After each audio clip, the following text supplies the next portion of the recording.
My name is Margaret Elaine Whitmore, and for nearly 2 years, while I lay trapped in a hospital bed, another woman lived my life. Not just any stranger, my own twin sister. A sister whose very existence had been hidden from me for over 16 years. She slept in my bed. She tucked my children in at night.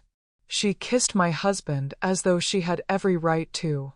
When I finally opened my eyes from the coma, no one believed I was me. Not my boys. Not the man who had once promised to love me forever. To them, I was a dangerous imposter, a delusional woman trying to steal a life that wasn't mine. But it was mine. So if you're watching, baby, go ahead and like this video, comment where in the world you're watching from, and make sure to subscribe so you don't miss tomorrow's story. 'Cause this ain't just my story, it's the story of too many women who had to smile through the silence. I kept that truth locked in my chest for 40 years. Now, with my days dwindling and a diagnosis that leaves me measuring my life in months instead of years, I feel the weight of silence pressing too hard to bear. It was my eldest son, Daniel, who begged me to speak. "Mom," he said, his voice tight, "you have to tell this. People need to know what happened." Daniel, who only started calling me Mom when he was 30, grew up thinking another woman was his mother, while I watched from a distance, choking back a grief that seemed endless. The story I'm about to share began in the late 1970s and early 1980s, a time when life moved slower, and the truth could be buried beneath layers of forged paper and whispered lies.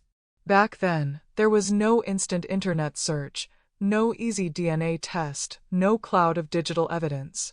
If someone wanted to vanish, or replace you, they could, if they were careful enough. And my sister, Evelyn, was careful beyond belief. I have this old photograph I sometimes stare at until my eyes burn. It's from my wedding to Richard Whitmore, taken on a clear spring afternoon in Belhaven, North Carolina. I'm smiling wide, wearing the white gown my mother spent weeks stitching by hand. In that frozen moment, I believed happiness had finally anchored itself in my life. I had just earned my accounting degree, the first woman in my family to graduate college. Richard was a structural engineer, climbing the ranks at a respected firm that built high-end coastal properties. We'd met at a graduation banquet, and it was one of those electric, wordless moments. Our eyes met, and we both knew. I never imagined that years later, those same eyes would look at me as though I were a stranger trespassing in his home. The accident happened on the Blue Harbor Causeway, a winding stretch of coastal road I had driven hundreds of times. According to the official report, I was cut off by a dark pickup truck that swerved into my lane. My car broke through the guardrail and plunged nearly 300 feet into the inlet below. They said the driver fled. At the time, police assumed he was drunk. I survived, though the doctors told my family not to expect a miracle. I'd suffered a severe head injury and slipped into a deep coma.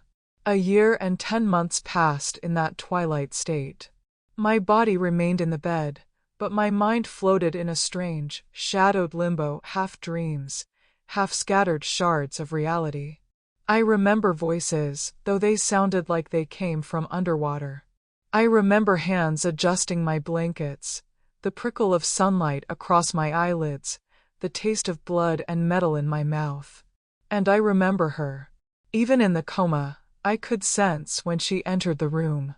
A presence that was cold, heavy, not filled with love, but calculation. She never spoke while others were near. But when we were alone, she would lean close, her breath warm against my ear, and whisper things I couldn't quite process at the time. I thought they were nightmares. They weren't. When I finally opened my eyes, the light was so sharp it stabbed into my skull. I blinked and tried to focus on the ceiling, the faded green walls, the beige curtains moving gently in the air. Nothing about the room was familiar. It wasn't the hospital in Belhaven where I should have been. A nurse, a man in his 20s, dropped his clipboard when he saw me awake. Holy, she's back. She's awake. The doctor who came in wasn't familiar either. His name tag read Dr. Langford. He tested my pupils, asked me the date, my name, and my birthday. When I asked how long I'd been asleep, he hesitated. Mrs. Whitmore, you've been in a coma for 1 year and 10 months. The floor seemed to drop out from under me. Nearly 2 years gone. My boys, Daniel and Matthew, had grown into little men without me. Richard had faced 2 years of parenting and working alone. My business, my friends, my home, what had happened to it all? I asked if my family knew I was awake. Dr. Langford gave a strange little smile and said, "Your sister will be here tomorrow." I froze.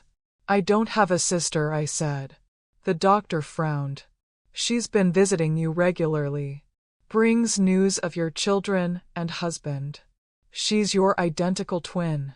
I felt my heart slam against my ribs.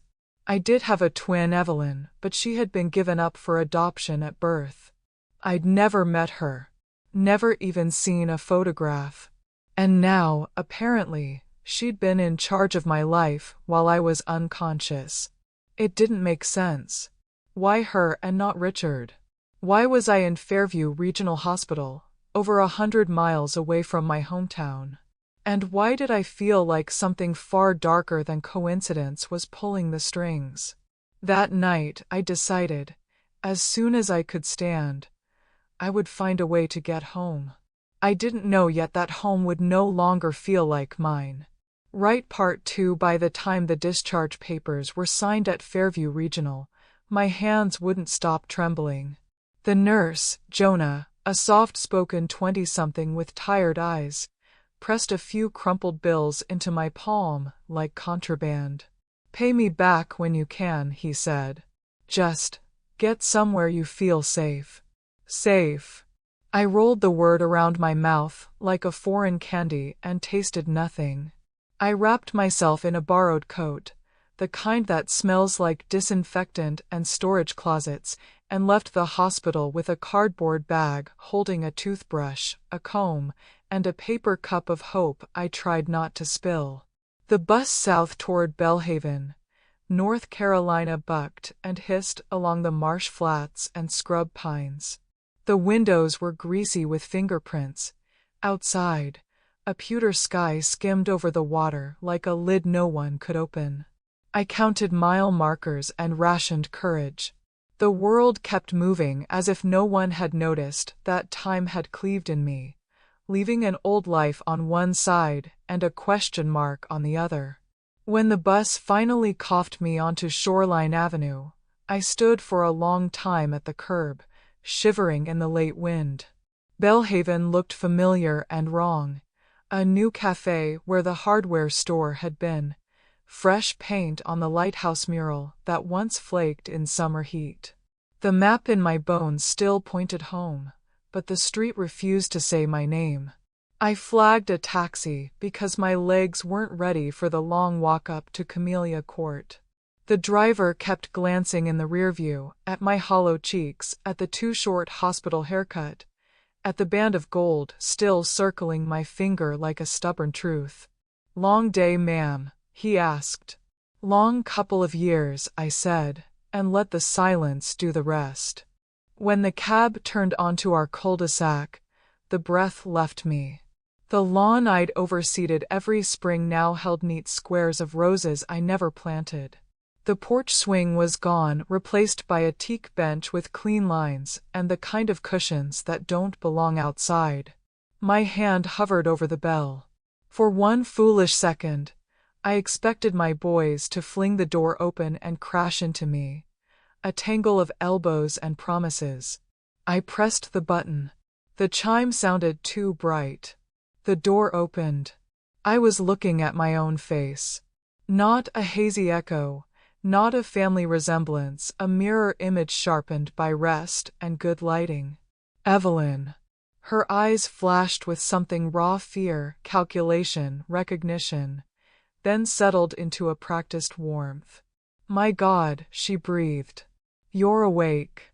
She pitched her voice toward the hall. Richard. Come here, hurry. His footsteps were the sound of a past I had been stitching together in dreams. Richard Whitmore rounded the corner with Daniel clinging to his sleeve and Matthew propped on his hip. For a heartbeat, all the sound drained from the world. Daniel's mouth parted. Matthew buried his face in Richard's shirt. Richard's gaze swung between us like a pendulum trying to find gravity. Evelyn reached across the threshold and folded me into a theatrical hug. Her hair brushed my cheek, my hair, my cut, my shampoo, and under the smile she whispered, so close only I could hear, "You should have stayed asleep." The world narrowed to a pin. I pushed back. "Richard," I said, my voice rusted. "It's me. It's Margaret." Daniel ducked behind his father, wide-eyed. Matthew began to cry that hiccuping toddler cry he used to make when thunder rolled in. Richard tightened his hold. There was a flicker recognition, maybe before it was drowned by panic. Come in," Evelyn said brightly, stepping aside as though I were a neighbor dropping off a bundt cake. "Let's sit and talk." I crossed my own threshold as a guest.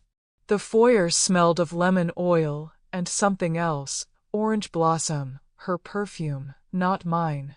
On the console table, a new bowl held brass keys I didn't recognize. We passed the gallery wall where our family photos lived and I staggered. Half the frames were new, filled with scenes I had not witnessed, my boys in Halloween costumes I hadn't chosen, Richard and her at the yacht club fundraiser, her hand resting on his chest like ownership. A beach day where the light in Daniel's eyes was the light I used to earn. In the living room, where the slip-covered sofa had once slid on oak floors, Evelyn had laid a low rug in a geometric pattern, so pristine it looked like a staged home waiting for better people to arrive. I spoke before I could be rehearsed into silence. "There was a transfer," I said. "They moved me to Fairview. I don't know how that happened, but I know who signed for it." Evelyn's smile didn't move. "The doctors thought it best." She pressed a hand to her chest in a performance of concern. "You were so fragile." "Richard," I said, keeping my eyes on his, because if I looked at her I would start screaming, "remember the night the water heater burst? We sat in the laundry room at 2 a.m. with towels and a bottle of Cabernet and you said—" I said, Evelyn cut cleanly, "that when the universe breaks your pipes, you learn to swim." She laughed softly. "We all have our inside jokes." "That's not the line," I whispered. Richard's jaw tightened. He was drowning. Either answer would cost him air. I tried another angle. "Daniel," I said gently, kneeling to his height. "When you were 3, you called blueberries blue moons. You wouldn't eat pancakes without them." His face flinched. He remembered. Then his eyes darted to Evelyn as if permission had to be purchased there. Evelyn stood, the de facto hostess of this nightmare, and gathered a slim folder from the sideboard. "Maggie," she said, using the version of my name only my father ever used, "it's understandable you're disoriented. The doctors warned us you might experience identity disturbance after such trauma." She fanned the pages on the coffee table with a manicured hand. Letterhead. Signatures. Dates. My stomach turned. "These records," she continued, "document episodes from years ago, before the accident. Dissociation, confusion, delusional misidentification. You were in treatment with Dr. Greer. Do you remember Dr. Greer? There is a special temperature for rage that lives somewhere beneath bone." "I have never seen that man," I said, my voice steady with the clarity of the innocent. And I have never taken those medications. Sweetheart, she said to Richard, eyes glassing at the edges, she's agitated. The doctor said this could happen. Agitated. I looked down at my hands. They were trembling so hard I could hear my wedding band click the other finger. I still forced them. I am Margaret Elaine Whitmore of 480, Camellia Court, I said, each word a rung on a ladder out of hell. I was married in the St. Albans Chapel on May 12th. I have a crescent scar under my left knee from falling off the dock the summer you proposed, Richard, because you were too excited to steady the boat. We painted this room a color called sea glass, because the blue I wanted made you seasick. You talk in your sleep when you're overtired, and you always reach for the blanket with your left foot first. I know these things because I learned you, breath by breath, for years. Silence swallowed the room. Richard's eyes flooded with that old honey brown I knew better than my own reflection.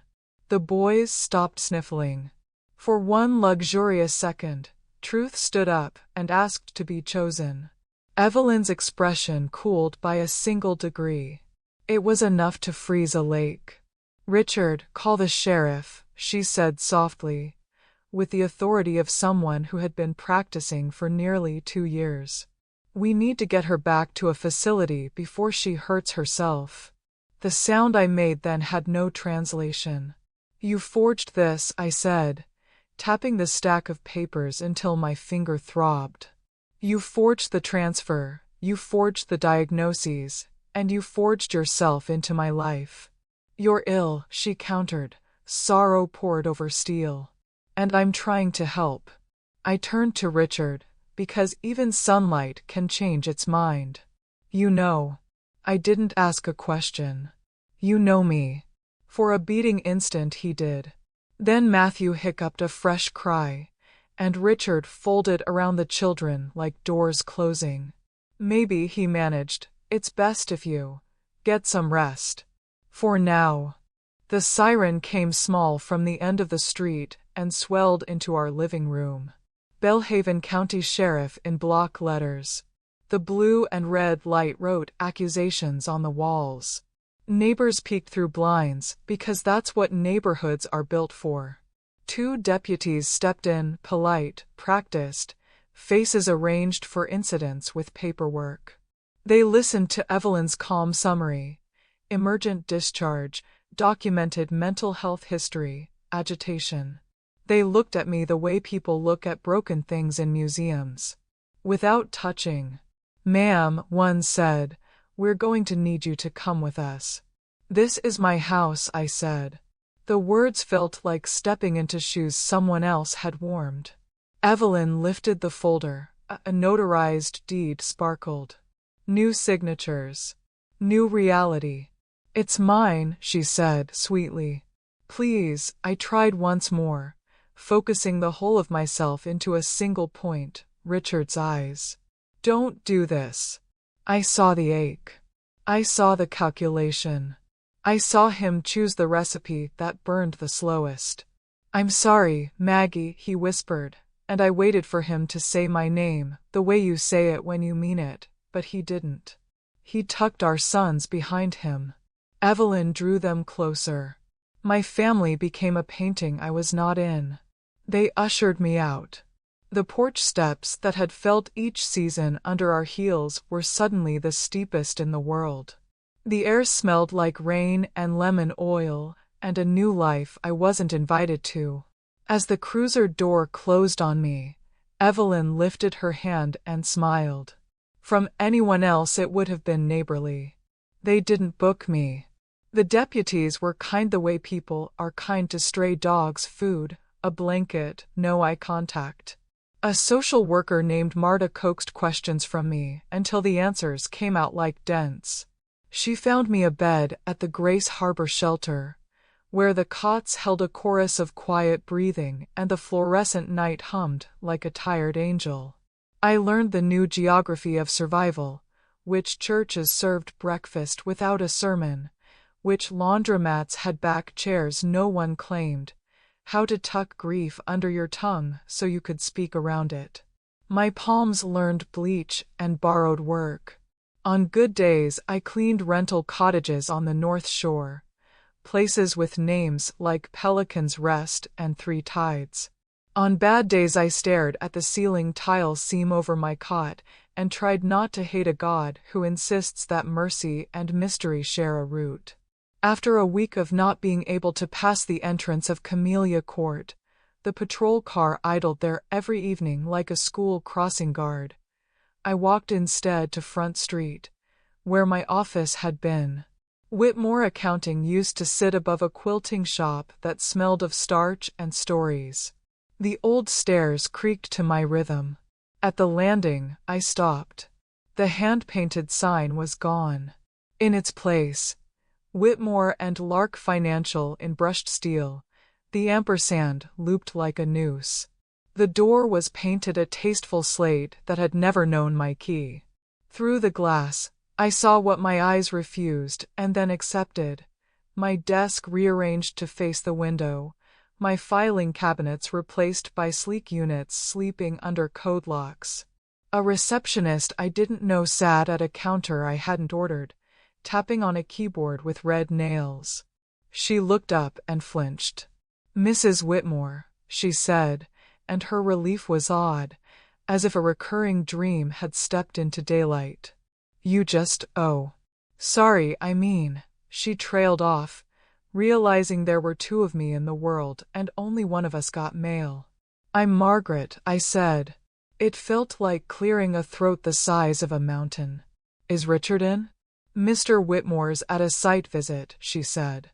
"Mrs. Whitmore," she meant Evelyn, just left for lunch. "Right." I swallowed something like a flame. "How long has it been?" "Whitmore and Lark." She brightened, glad to speak facts. "A little over a year. Mrs. Whitmore brought in Avery Lark as a partner to expand our corporate portfolio. It's been good for business. Good for business." The phrase landed like a paper cut that somehow bled anyway. I thanked her and backed away before my ire set the tasteful rug on fire. The wind off the river slapped sense into me. I sat on a bench overlooking water the color of old coins and began to count what I still owned. A name that sounded wrong in other people's mouths. A ring. A memory palace no one could break into. 2 sons whose eyes knew me even when their lips didn't. It would have to be enough for now. At the shelter that night, Mrs. Wren, who ran the place with the weary grace of someone who once believed in rules, brought me a bowl of collards and a square of cornbread. "You work hard," she said. "And you don't gossip. Those are 2 kinds of currency that are still spent. If you need a few hours at the desk, I'll trade you for mopping the hallway." In the office closet, under a humming light, I started a list with a stub of pencil on the back of a donation form. Fairview transfer, who authorized? Dr. Greer, real? Where to practice? Signatures. Compare Richards on deed versus mortgage versus marriage license. Evelyn Davenport. Did she keep her adoptive name? Does Belhaven know where she came from? Hospital staff, nurses, clerk, anyone who saw her visiting me. Old contacts, clients who knew me before. Proof. What cannot be forged? I copied the list over and over until the pencil stained my fingers and the plan began to hum at the same frequency as breath. Outside, a freight train sent its long low note through town like a promise kept by nobody. The next afternoon I walked to the public library. Librarians are historians dressed for work. They tend truths others misfile. Ms. Carr squinted over her glasses at my request for old property records and city permits. "You're in luck," she said. "Digitization's been slow as winter molasses. Most of what you want is still paper. Bless slow molasses." I found land transfers, partnership documents, and the public notice of a charitable gala where Richard and Margaret were listed as patrons. The photo accompanying the write-up was grainy, but cruelty doesn't need high resolution. Her hand on his lapel, his smile a practiced crescent. The caption read, "Engineer Richard Whitmore and wife Margaret of Whitmore and Lark financial lead donations at Harbor Hearts Ball." Wife. Lead. Ball. I slid the clipping into my coat pocket and left before the librarian could see the small, strangled sound my throat produced. Back at Grace Harbor, I stared at the photo until my headache pushed tears back where they belonged. Then I flipped it over. In pencil, some bored copy editor had scrawled the name of the event's planner and a phone number. Celeste Benton, Harbor Hearts Committee. People who plan parties know everyone who pretends to be someone. I circled the name. Tomorrow, I told the paper. We begin. I turned off the shelter lamp and lay in the dark with other women who slept in their shoes. I dreamed of water, how it holds reflections until wind erases them.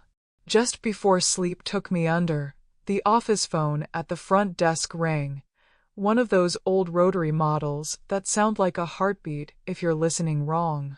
Mrs. Wren answered, kind voice low.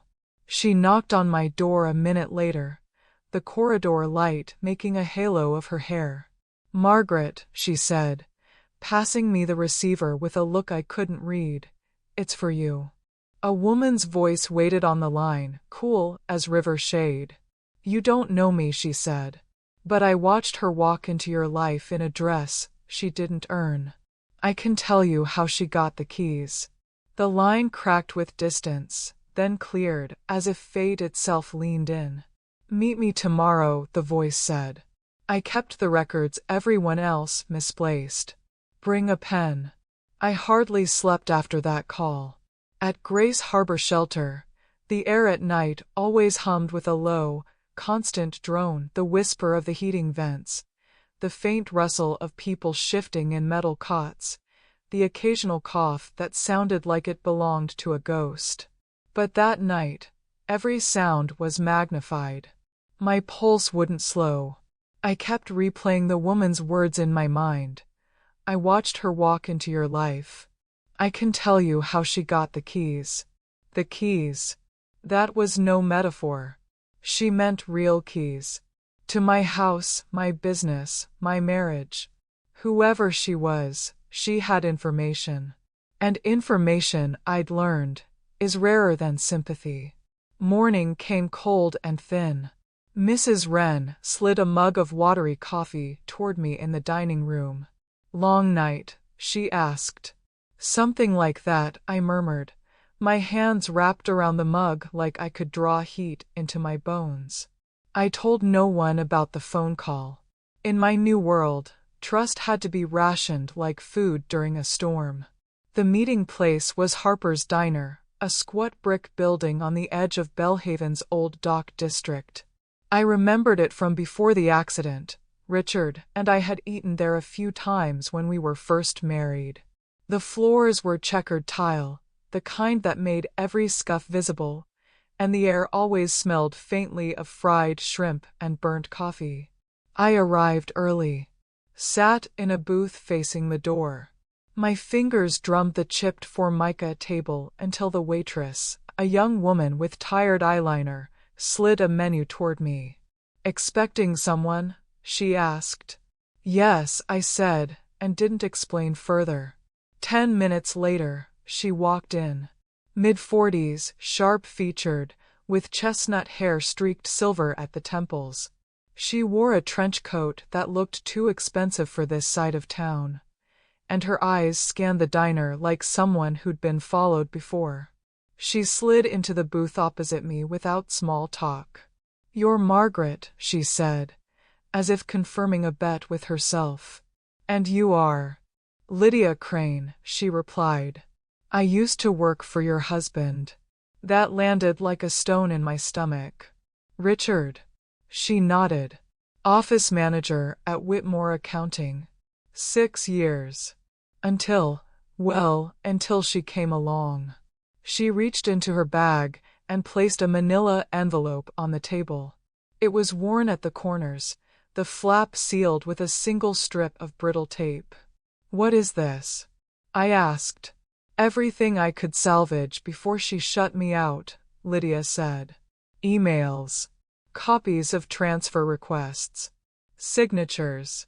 She was smart, burned or locked away most of the paper trail, but not before I kept these. I hesitated before opening it. "Why are you giving this to me now?" Lydia's gaze hardened. "Because I saw what she did to you, and I saw how easily everyone believed her. At first, I thought maybe I was wrong. But the day she fired me, I knew. She'd been planning this before your accident." That last sentence burned. Before. "She started showing up at the office about 6 months before the crash," Lydia said, her voice low. "Claimed she was your cousin visiting from up north. At first, she just lingered. Then she began shadowing your work, asked about clients, systems, passwords. Always when you weren't around. I told Richard the first thought it was strange, but he said you'd asked her to help with the books." "I never asked her for anything," I said, my throat tightening. Lydia gave a humorless laugh. "I figured. Then came the accident.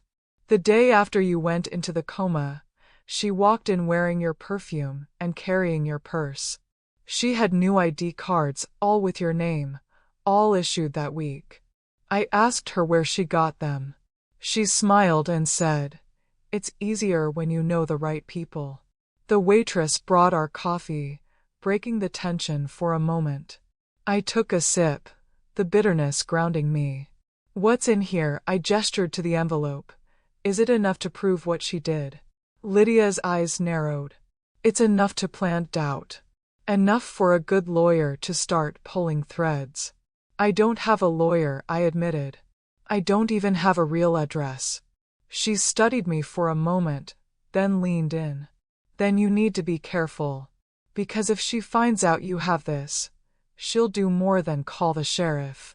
I left the diner with the envelope tucked deep in my coat, the weight of it heavier than anything I'd carried since waking up. Back at the shelter, I locked myself in the small office Mrs. Wren sometimes let me use.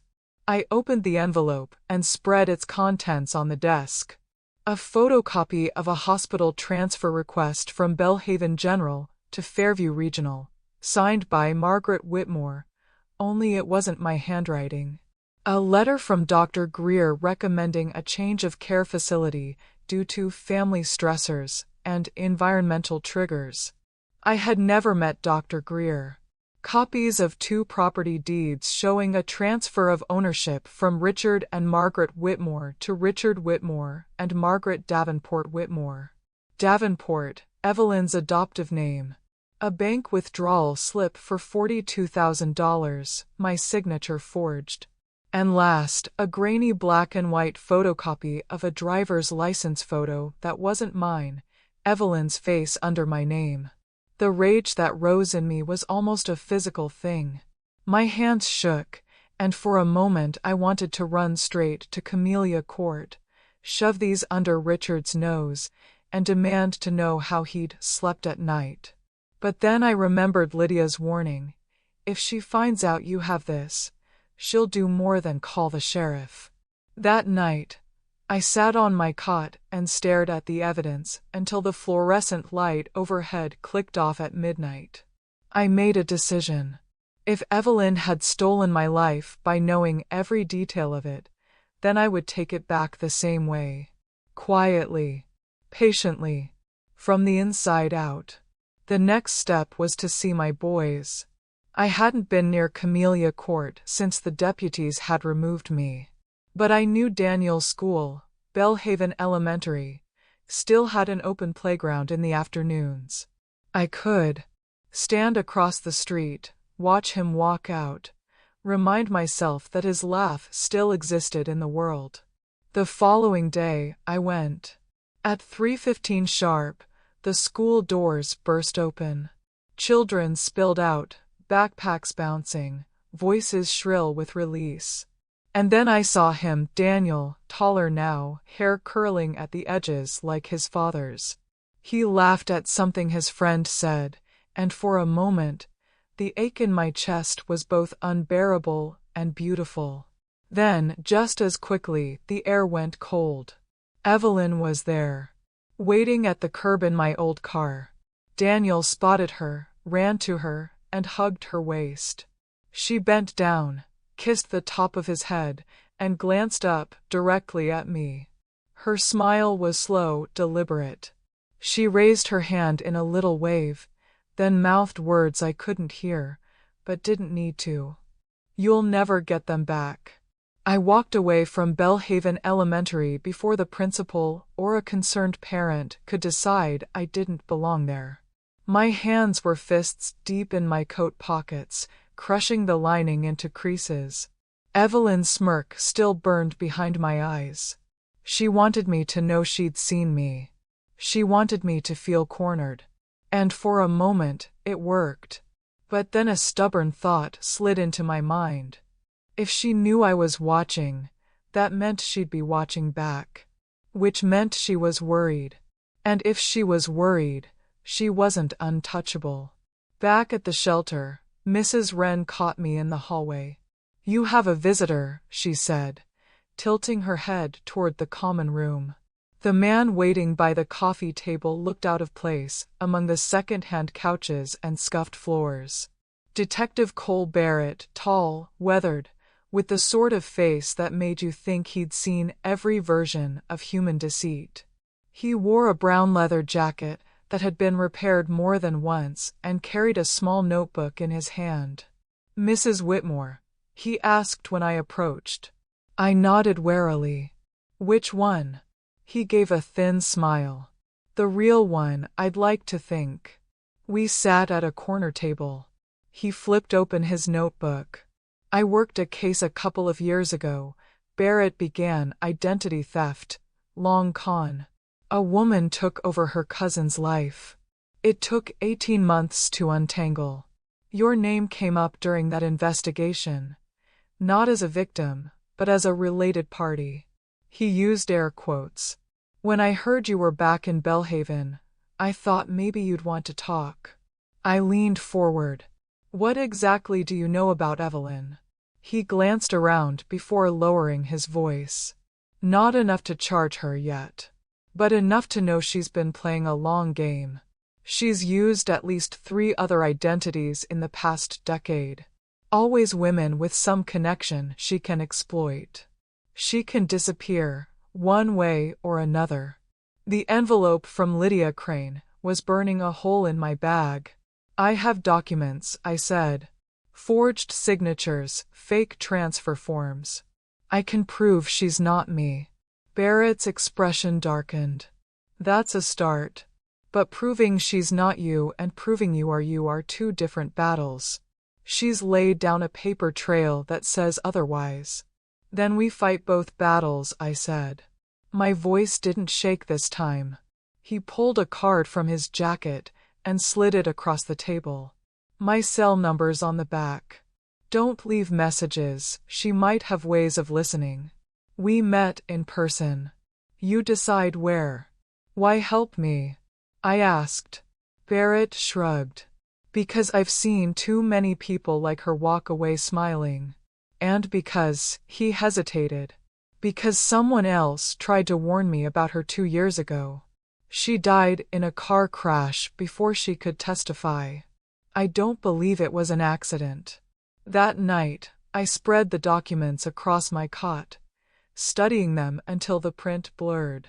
Patterns began to emerge, repeated phrases in the forged notes, the same notary stamp on different transfers, a handwriting style that even her best forgeries couldn't disguise.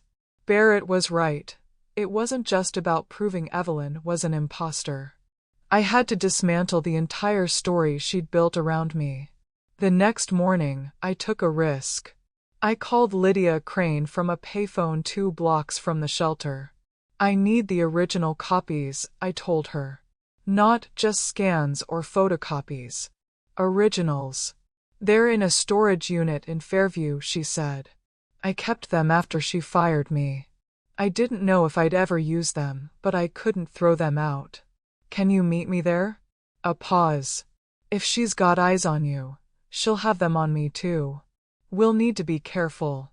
We arranged to meet 2 days later. But Evelyn must have felt the shift in the air, because that evening, Mrs. Wren pulled me aside again. There was a woman here asking for you, she said. Said she was your sister. I told her you weren't in. My stomach turned. What did she look like? Like you, Mrs. Wren said simply. But the eyes were different. What did she want? She left this. Mrs. Wren handed me a white envelope with my name written in careful cursive. No return address. Inside was a single photograph, Daniel and Matthew, taken from a distance at a playground I didn't recognize. On the back, in neat black ink, "Stay away. Last warning." I didn't sleep that night. The photograph Evelyn left was on the small table beside my cot, face down. Even without seeing it, I could picture every line of my son's bodies, the way Daniel stood like Richard when he was trying to look grown, the way Matthew still clung to the nearest anchor in the world. The neat black ink on the back, "Stay away. Last warning," wasn't a warning at all. It was a leash. And Evelyn wanted me to feel it tighten. 2 days later, I took a bus out to Fairview. The ride was long, the windows streaked with late winter rain, the seats smelling faintly of mildew and old gum. I sat in the back, scanning every passenger, wondering if one of them had been paid to watch me. I had arranged to meet Lydia Crane at the Everlock storage facility, just off Route 19. It was one of those sprawling complexes with endless rows of corrugated metal doors, each one the same dull green, each locked with a heavy padlock that looked like it could survive the apocalypse. Lydia's car, a dented blue sedan, was parked near the back row. She was already outside, collar turned up against the wind, her keys jangling in one hand. "You came alone?" I asked. "I thought you might not," she said. "Let's get this done quickly." Her unit was halfway down the row. She unlocked it, rolled up the door, and the smell of dust and paper hit me. Inside were stacks of bankers' boxes, each labeled in Lydia's tidy handwriting, client files 2015 to 2017, tax records, contracts. "These," she said, pointing to a smaller box on top of a filing cabinet, "are the originals I told you about. The ones Evelyn doesn't know I have." I opened it carefully. Inside, wrapped in brown paper, were the original hospital transfer form, the ink slightly smudged where it had been signed. Property deeds with her forged signature, mine. A ledger from the office, the last month before my accident. In the margins, a note in Evelyn's handwriting. "Once it's in my name, we move the funds. Keep him close." The air in the unit suddenly felt heavier. "Do you see now?" Lydia said, her voice low. She had a plan from the start. The accident just sped it up. I nodded, tucking the papers back into the box. "I'm taking these." "Fine," she said. "But if she finds out, she'll—" She stopped. A black SUV had pulled into the far end of the row. The engine idled, the windows too dark to see inside. "Is that her?" Lydia asked. "I don't know," I whispered. "But we're not waiting to find out." We loaded the box into her car, and she drove me to the bus station without another word. Every time we slowed at a light, I checked the mirror. The SUV was gone. Or maybe it had never been there. When I got back to Belhaven, Detective Cole Barrett was waiting outside the shelter. "You've been busy," he said. I tightened my grip on the box. "We have enough to prove she's a fraud." "Maybe," he said. "But proving it means going public. And once you do that, she'll know exactly where to find you. She already knows, I said. Barrett looked at me for a long moment. Then we need to move faster. There's someone I want you to meet, a judge who owes me a favor. But it has to be in person. No phones, no paper trail. When? Tomorrow morning. That night, I sat on my cot with the box open beside me. Every document was a piece of my life Evelyn had tried to erase, and every piece I took back made her weaker. But there was one thing missing, my boys. I could get my name back, my house, even my business. But if Evelyn still held Daniel and Matthew, she'd always have the most important part of me. The next morning, Barrett drove us out of town toward the courthouse in Cedar Hill. The road wound through pine forest, the sky low and gray. Halfway there, his phone buzzed. He glanced at it, frowned, then pulled over. "What is it?" I asked. "She knows," he said, holding up the screen. "A message from an unknown number. Turn around now, or the next picture will be worse." Before I could respond, another car pulled in behind us. Black SUV. Same one from the storage unit. Barrett's jaw tightened. "Don't look back," he said, starting the engine. "We're not stopping until we're inside that courthouse." The SUV followed. The black SUV stayed 2 car lengths behind us, its dark grille swallowing the road. Barrett kept one hand on the wheel, the other resting near the gear shift, eyes fixed on the narrow 2-lane stretch ahead. The forest on either side was thick and skeletal, branches rattling in the wind like warning fingers. "You recognize the plate?" I asked, glancing back. "Too much glare," he said. "But I'd bet my pension she's in there. Or someone she's paying." We hit a fork in the road, one sign pointing toward Cedar Hill Courthouse, the other toward Lake Bryson. Barrett didn't hesitate. He took the lake road instead, tires skidding slightly on damp asphalt. "I thought we were going to the courthouse," I said. "We are," he replied. "But I'm not walking you in there with her tailing us. We'll lose them first." The SUV followed. Barrett accelerated, the engine groaning. The lake road narrowed, twisting like a snake, guardrails giving way to sheer drops into icy water. I gripped the door handle hard enough for my knuckles to ache. At a sharp bend, Barrett cut into a side road barely wider than the car. "Hold on," he said. We bounced over potholes, branches scraping the roof. After a minute, he killed the engine. The silence was deafening. The SUV roared past on the main road, never slowing.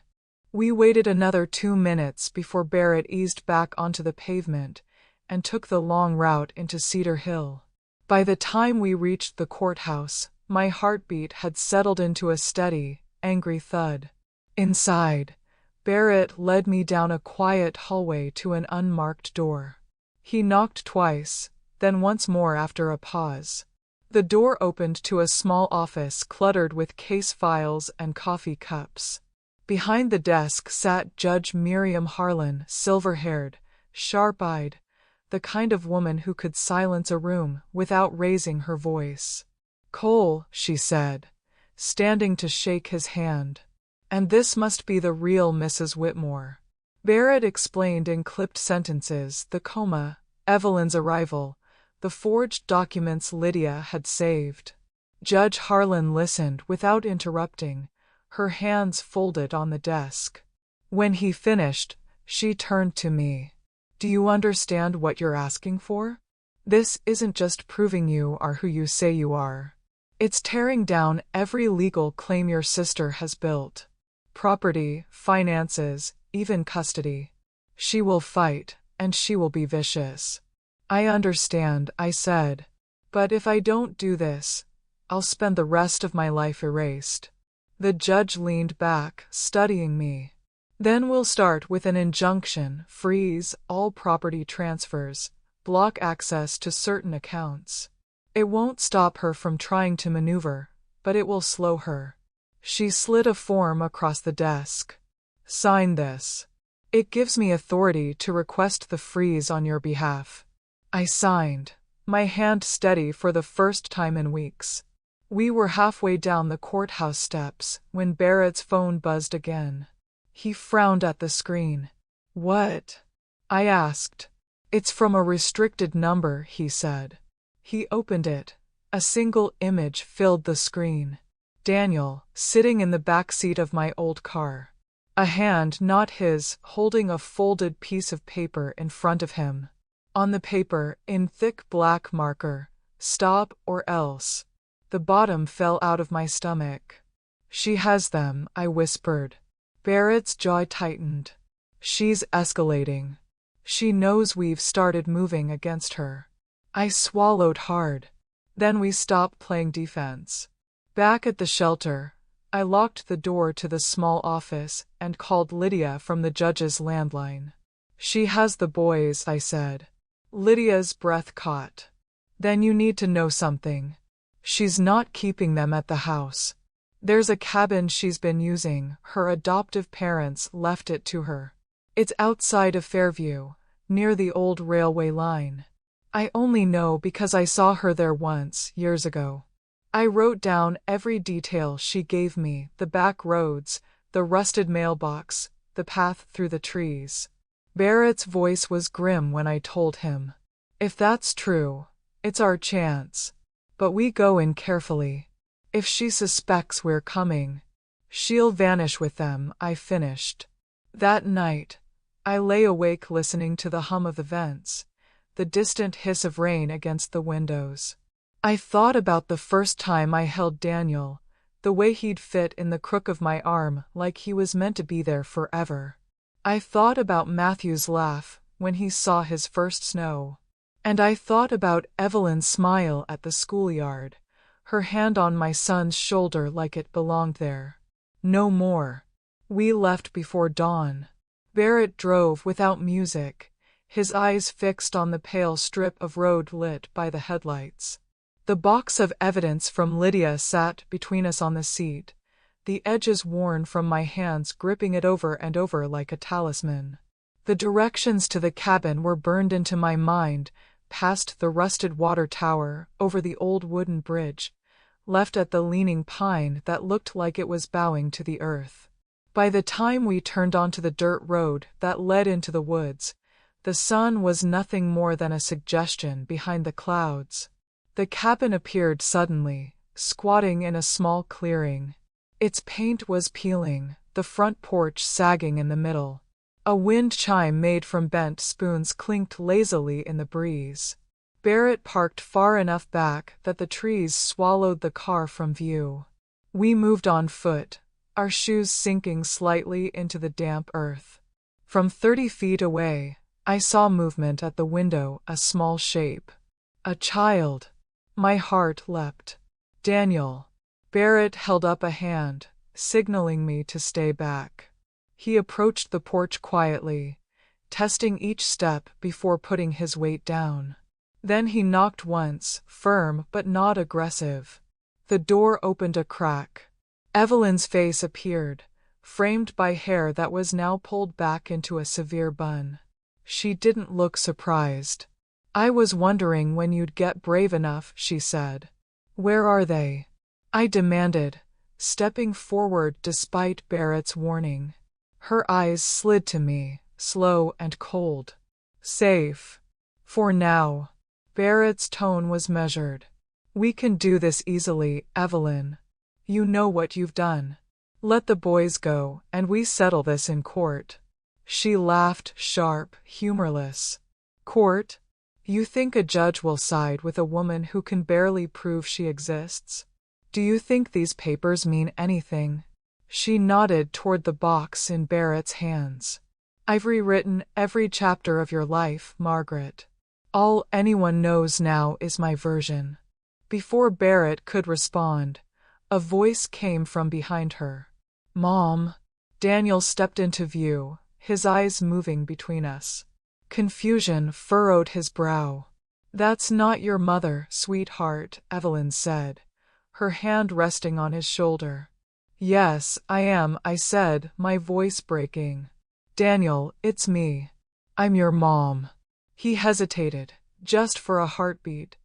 Then Evelyn pushed him gently back inside and shut the door. Barrett tried the handle. "Locked." "We can get a warrant," he said.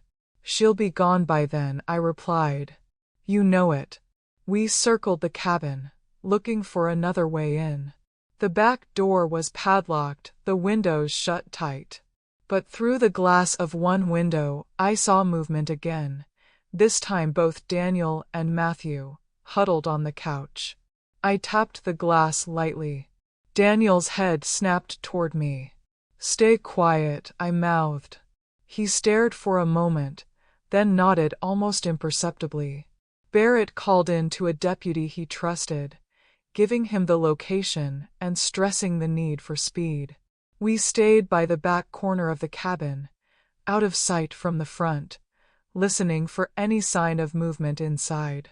Minutes felt like hours. Finally, the sound of tires on gravel.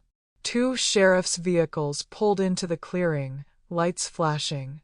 Evelyn opened the front door, all innocence, demanding to know why they were here. The deputy, a stocky man named Hale, didn't bother with pleasantries. "Ma'am, we have reason to believe you're unlawfully detaining minors. Step aside." Evelyn's smile was brittle. "These are my children." "No," I said, stepping into view. "They're mine." What happened next felt like a blur. Hale and another officer entered the cabin. Evelyn protested, then shouted, then went silent.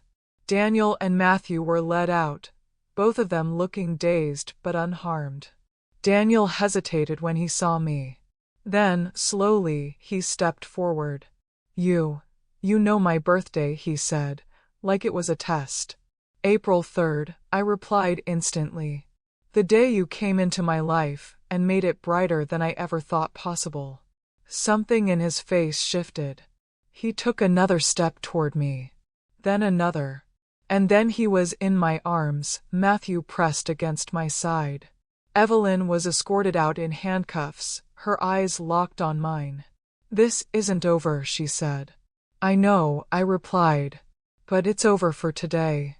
Back in Barrett's car, with the boys in the back seat, I felt the first real breath of relief in months. It wasn't victory, not yet.